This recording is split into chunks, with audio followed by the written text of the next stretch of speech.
Greetings! Welcome to Butterfly Transformations. You are a butterfly and so am I, and we are both in transformation. Welcome to your daily healing inspiration. Let's get you some messages. I've got two decks I'm pulling from, the Wisdom of the Avalon and Spellcaster's Oracle. So let's take a look at what timely messages in this synchronistic time capsule are going to come up as I shuffle with the intention of pulling a message that whomever watches this can relate to on some particular level. What is your contribution to today's message?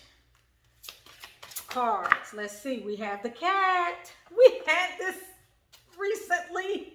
The cat, y'all. And we had the serpent.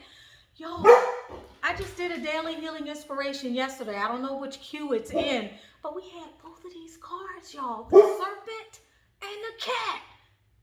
Y'all saw me, heard me shuffling, right? What is going on? Okay, so y'all, the cat, I'm going to pull from this deck while I'm shuffling. The cat, y'all, is about setting healthy boundaries and not being afraid to step out there and speak up for yourself, but to step out there and perhaps separate yourself from a situation or pull away from the pack because of an expectation that you have. And then the serpent is about knowledge and healing. But this particular serpent, I feel, is speaking to the need to shed something or to rid yourself of an old behavior or to rid yourself of something in your life that you've outgrown. You know, snakes, albeit detested animals. I'm learning. I'm trying. I used to be afraid of worms, caterpillars. When it used to rain and the worms would come up, y'all, I would just like almost have a meltdown. Caterpillars, because when I was a kid, they would stick on me and I couldn't get them off and I would scream and scream. And I remember my sister chasing me to the corner of my house with one of those tiny little green worms that fall, caterpillars or whatever, that fall out of the tree in the summertime or in the springtime. But I had this thing. So a snake, believe it or not, though, I had a parent at my school who brought a boa constrictor in. I must have lost my mind that day. Actually, that was the day my mother said, jokingly, I need to call the Division of Family and Children's Services because I let them put that thing around Sophia. She wanted it and put it around me. I can't believe, I don't know. I guess I was trying to face a fear that day, and I was so confident of the parent who I knew very well, who carried what was his name? Boss. And he raised him since he was a baby, and he brought him to the school for a science experiment. And I just let him place him on me while I kind of stood like this. But now that I think back, I could never do that again. I don't know what I was thinking that day, because if that snake had decided he was going to make me his lunch, his dinner, or just make me an instrument of, I don't know what the hell, I would have lost my mind. I would have lost my life. I don't know what I was thinking. But that day I confronted that fear. I have a major fear of that and a fear of elevators. And although I have faced them both head on once or twice, I don't know that I could do it again. But yeah, that thing with the snake. I digress. I'm always digressing. But the snake, albeit an animal that many of us fear,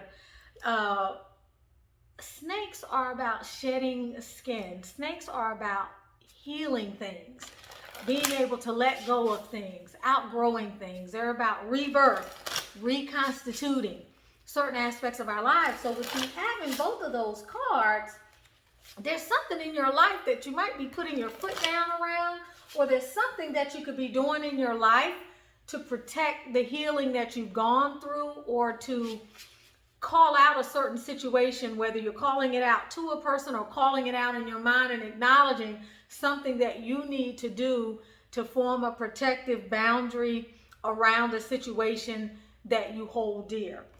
You could also be creating a sanctuary, an inner sanctuary for yourself that is important to you on your healing journey. I find cats very interesting animals. First of all, I find myself having been drawn to animals in the last 5 or 6 years in ways that I haven't ever before. And this is evidenced by 3 years ago, I was sitting out at Stone Mountain Park doing a sun gazing thing, and a couple caterpillars fell down on me. And for the first time in my life, I could see the beauty in them. And I remember thinking, oh my gosh, like, wow. And instead of going postal and having a meltdown like the old me would have done, I began to acknowledge the life and the beauty in all of creation. And that's why, in my effort to try to heal this snakeophobia thing I got going on, because whenever I would think about them, I remember manifesting one in front of me at Stone Mountain because I was fixated on walking through this very thick and dense forested area worrying about snakes. And I looked up and I saw one, but it was a baby snake. But it's always been something I tried to keep a handle on, because I know one of these days I'm going to manifest one if I keep this up. And whenever that happens, this great fear that I have, you test it with the very thing that you need to overcome. And oh my gosh, like, I have this friend, and I know I'm digressing, y'all, but I had this friend, and her grandmother used to always be afraid. She's afraid of snakes. She used to always be afraid that when she went out her back door, the snake was going to fall off the roof or from the tree and just fall on her. So she would always look up. And one day, y'all, no lie, she walked out the back of that doggone on that patio, and a snake slithered down, either falling out of the tree or off the roof, and fell on her like this. And she had a virtual meltdown. So we manifest the very things. We really do manifest the things, and we see the things that we fixate on. It becomes a part of our reality. So that's the fear that I'm trying to deal with.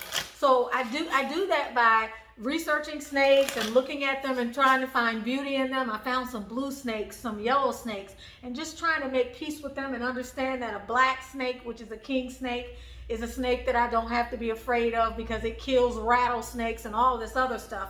But it's just one of those things. So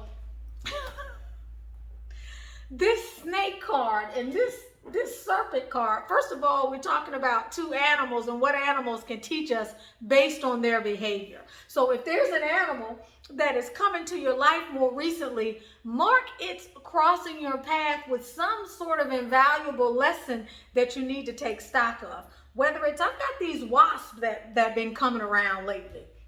I know it's probably the season for wasps, but there's a message that wasps bring as well. Butterflies.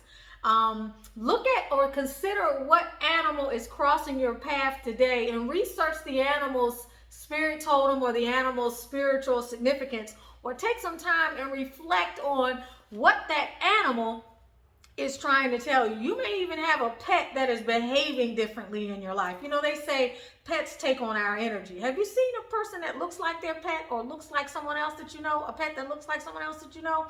Pets take on our energy. I do, y'all. I can tell you, everybody in my family, which animal they look like.